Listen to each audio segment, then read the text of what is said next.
Hello नमस्कार दोस्तों, मैं हूं आपका गुरु प्रधान और आज हमारे साथ आप देख रहे हैं India tells Russia not to do defence deal with North Korea, India join US and other Quad countries.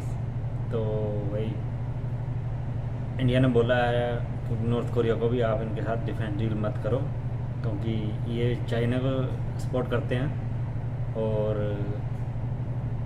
India भी तो यार कर रहा है ना, यूएस और अदर क्वाड कंट्री जो रशिया के साथ अगेंस्ट लगते हैं। तो हम किस बेस पे बोल रहे हैं, चलो देखते हैं। अभी हमको इसके बारे में ज़्यादा नॉलेज नहीं है, लेकिन इंडिया ने रिक्वेस्ट की है रशिया को, क्योंकि रशिया मोस्टली हमारे पास जो भी वेपन्स हैं वो रशिया के ही है, मेड इन रशिया हैं। तो देखते हैं ये इस वीडियो में, और प्रशांत भाई क्या लेकर आए हैं नया इस वीडियो में। तो तब तक के लिए मेरे चैनल को भी सब्सक्राइब कर लो और आइए देखते हैं वीडियो 1, 2, 3 एंड 4। नमस्कार and welcome you to world affairs. मैं हूं प्रशांत धवन। नाउ यहाँ पे आप लोग बिल्कुल ठीक पढ़ रहे हैं। हाल ही में इंडिया ने क्वाड कंट्रीज के साथ मिलकर रशिया को डायरेक्टली ये कहा है कि प्लीज नॉर्थ कोरिया के साथ कोई डिफेंस डील मत कर लेना। यहाँ पर आप देख पाओगे इस पे आर्टिकल, इंडिया ने ज्वाइन किया यूएस, ऑस्ट्रेलिया और जापान को to urge Russia against arms deal with North Korea. Reason बहुत ही सिंपल है, नॉर्थ कोरिया पर यूनाइटेड नेशंस के सैंक्शंस लगे हैं। कोई भी देश एक डिफेंस डील नॉर्थ कोरिया के साथ नहीं कर सकता, अगर करता है तो ये यूएन सैंक्शंस का वायलेशन होगा। तो इंडिया ने भी यहाँ पर बाकी क्वाड कंट्रीज के मेंबर्स के साथ मिलकर रशिया को कह दिया है कि यहाँ पे हम आपकी हेल्प नहीं कर पाएंगे, we have drawn the line here, North Korea के साथ डिफेंस डील मत करना। नाउ ये बात इंडिया ने कही कब है? देखिए, जयशंकर साहब आज के समय गए हैं न्यूयॉर्क में। न्यूयॉर्क में आपको पता होगा यूनाइटेड नेशंस के हेडक्वार्टर्स हैं, और यूनाइटेड नेशंस का आज के समय चल रहा है जनरल असेंबली का सेशन। पीएम मोदी गए नहीं है, इंडिया को रिप्रेजेंट कर रहे हैं जयशंकर साहब। और इसी दौरान जो क्वाड कंट्रीज हैं यूएस, ऑस्ट्रेलिया, इंडिया, जापान, इनकी एक अलग से मीटिंग भी होती है। इस मीटिंग में देखिए जयशंकर साहब ने कनाडा का जो इशू है ये भी रेस किया। बाय द वे, मेरी जो इससे पहले वीडियो आई थी जहाँ पे मैंने आपको बताया था कि जापान ने ऑस्ट्रेलिया और यूएस की तरह कनाडा वाला इशू इंडिया के साथ नहीं रेस किया, वो भी इसी मीटिंग में ही हुआ था।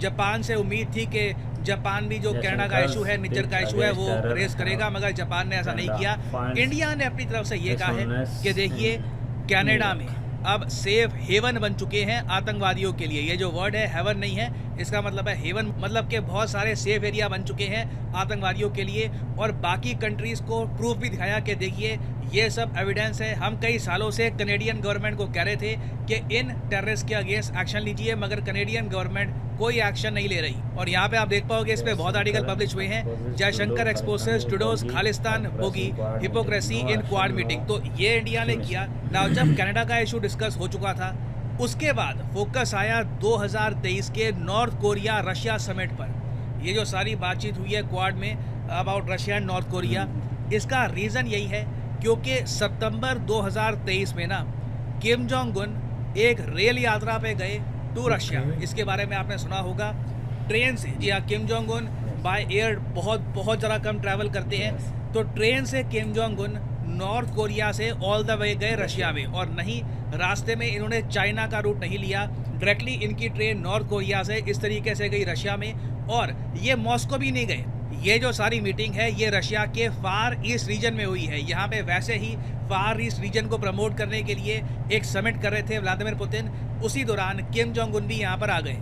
और आप ओवरऑल इस विजिट को देखो ना, तो नॉर्थ कोरिया ने इस विजिट को बहुत प्रमोट किया। नॉर्थ कोरिया का जो सरकारी मीडिया है उन्होंने तो ये कहा कि ये विजिट हिस्टोरिक है, अमर, लिटरली इन्होंने यहाँ पर वर्ड यूज़ किया था, ये एक इमॉर्टल विजिट थी। अब यहाँ पे आप कहेंगे एक विजिट इमॉर्टल कैसे होती है? वेल, नॉर्थ कोरिया के मीडिया का ये कहना है कि ये विजिट दुनिया लंबे समय तक याद रखेगी, क्योंकि पूरे जियोपॉलिटिकल ऑर्डर को ये विजिट हिला सकती है। अब यहाँ पे आप कहोगे अच्छा इस इमॉर्टल विजिट में ऐसा क्या हो गया? देखिए, कुछ छोटी बातें रशिया ने यहाँ पर अनाउंस करी, जैसे कि ये लोग नॉर्थ कोरिया में सैटेलाइट लॉन्चिंग फैसिलिटीज़ डेवलप करेंगे, स्पेस सेक्टर से बातचीत हुई, मगर वो सब सेकेंडरी चीज़ें थी।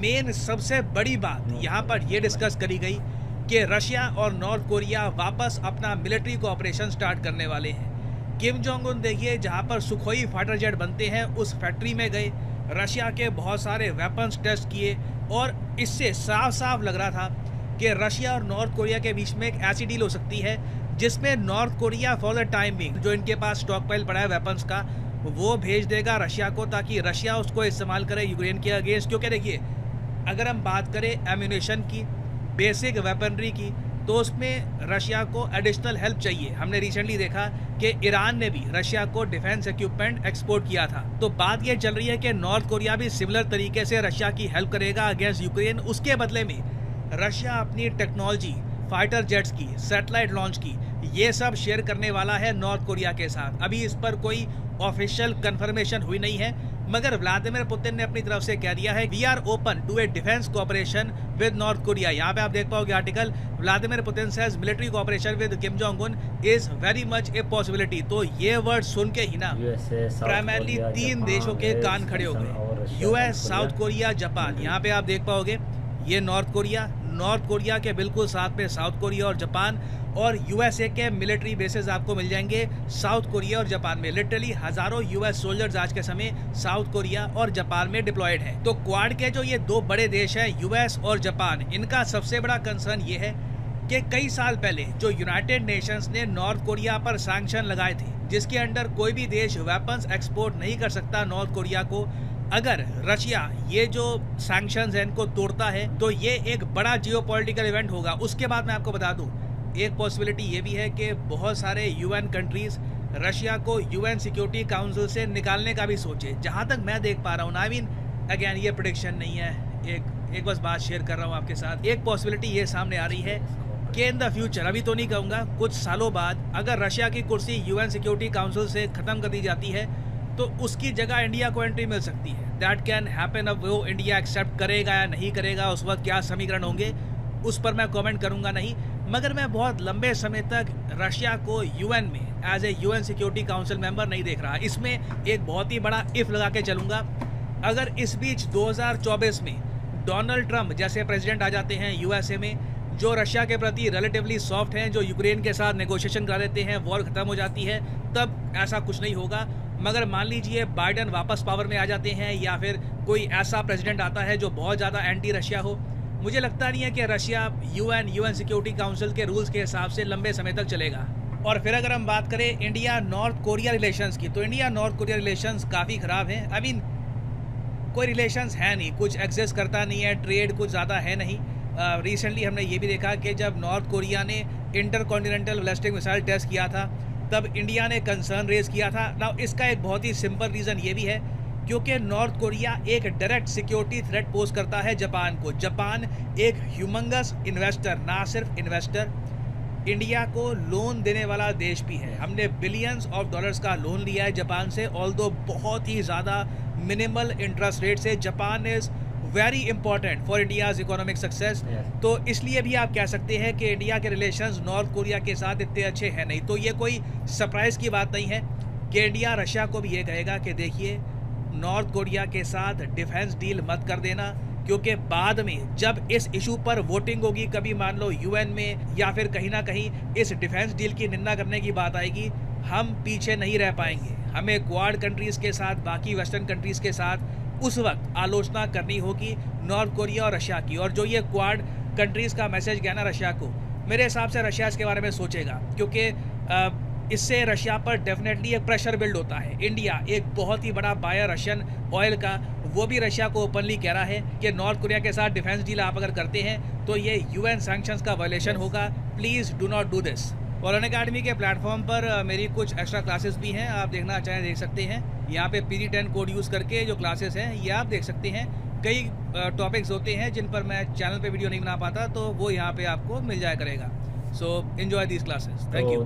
Thanks for listening. And as always, ये थी हमारी आज की watch video, may the gods watch over you Prashant Dhawan. तो ये थी आज की हमारी वीडियो जिसमें प्रशांत भाई ने बताया भी रशिया और नॉर्थ कोरिया मिलके अपना मिलिट्री डिफेंस डील कर रहे हैं।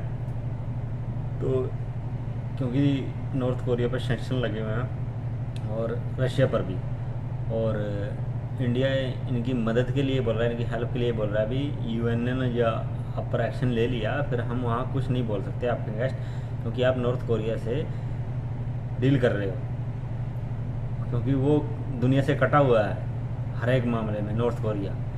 और आप ऐसी गलती मत करो, लेकिन पुतिन साहब ने कह दिया भी हम तो करेंगे, भाई उनकी चॉइस, हम क्या कह सकते हैं, हम तो समझा ही सकते हैं एज ए फ्रेंड। और इंडिया ने भी वही किया, लेकिन देखते हैं पुतिन साहब क्या करते हैं। और वो उनको वहाँ उस फैक्ट्री में ले गए जहाँ हमारे सुखोई फाइटर जेट बने हुए हैं, जो हमने उनसे वेपन लिए हैं वो भी दिलाए हैं। तो इससे हमें भी थ्रेट है, क्योंकि हमारे वेपन सेम टेक्नोलॉजी उनके पास भी होगी और हमारे पास भी। वो चाइना को आगे प्रोड्यूस करेंगे, क्योंकि चाइना के साथ बहुत अच्छे हैं नॉर्थ कोरिया के रिलेशन। तो सब कुछ देखना पड़ेगा। और देखते हैं इन बाकी कंट्रीज़ क्या बोलते हैं, इन पे क्या इनका पॉइंट ऑफ व्यू होगा इस स्टेटमेंट पे और इनकी डील के ऊपर।